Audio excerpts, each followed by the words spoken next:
ભરૂચ શહેરમાંથી અને ભરૂચ તાલુકામાંથી પસાર થતી પવિત્ર નર્મદા નદી છેલ્લા 2 વર્ષથી નર્મદા નદીના કાંઠા સુકાઈ રહ્યા છે. નદીમાં જળસ્તર ખૂબ ઓછું છે. અનેક લોકો માટે, અનેક ભરૂચવાસીઓ માટે પણ આ એક બહુ મોટી સમસ્યા છે. એને આપણે સમજી પણ શકીએ છીએ, પણ એ પણ વાત સત્ય છે કે નર્મદા આજે ગુજરાતની જીવાદોરી છે. ડેમમાંથી પૂરતા પ્રમાણમાં પાણી છોડાતું નથી એવી પણ ફરિયાદો મળી છે. દરિયાનું ખારું પાણી છે કબીરવડની આગળ નીકળી ગયું છે, એ પણ મોટો ચિંતાનો વિષય છે. આવા અનેક ચિંતાના વિષયો ધ્યાનમાં લઈને મેં ભરૂચના અન્ય બીજા ધારાસભ્યશ્રીઓ, માન્ય સંસદ સભ્યશ્રીઓ, ભારતીય જનતા પાર્ટીના અમારા તમામ સંગઠનના હોદ્દેદારોએ અનેક વખત આ ચર્ચા મુખ્યમંત્રીશ્રી, વિભાગના મંત્રીશ્રી, અધિકારીઓ જોડે કરી છે અને અમને સંપૂર્ણ આશા છે કે આની પર ત્વરિત કોઈના કોઈ સારો નિર્ણય લેવાશે.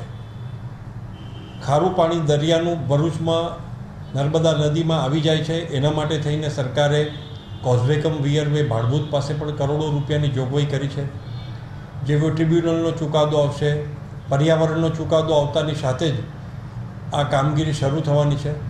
પ્રજાને એટલો વિશ્વાસ આપી શકું છું કે જે કામ ભારતીય જનતા પાર્ટી જે હાથમાં લે છે એ પૂરું કરે છે, એ સૌ જાણે છે અને અમને પણ એ વાતનો વિશ્વાસ છે, કારણ કે લોકોના પ્રતિનિધિ છે. લોકો પાસે હંમેશા જઈએ છીએ ત્યારે અમને સંપૂર્ણ વિશ્વાસ છે કે ભારતીય જનતા પાર્ટીની આ સરકાર આની અંદર કંઈક સારું પરિણામ લાવીને રહેશે. અને લોકોને આશ્વાસ કરીએ છીએ કે જે પરિસ્થિતિ છે એ થોડોક સમય માટે આપણે જે સહન કરી રહ્યા છે તેને થોડો સમય માટે આપણે વધુ એને સહન કરીએ, કારણ કે આપણી પાસે હવે બીજો કોઈ માર્ગ નથી.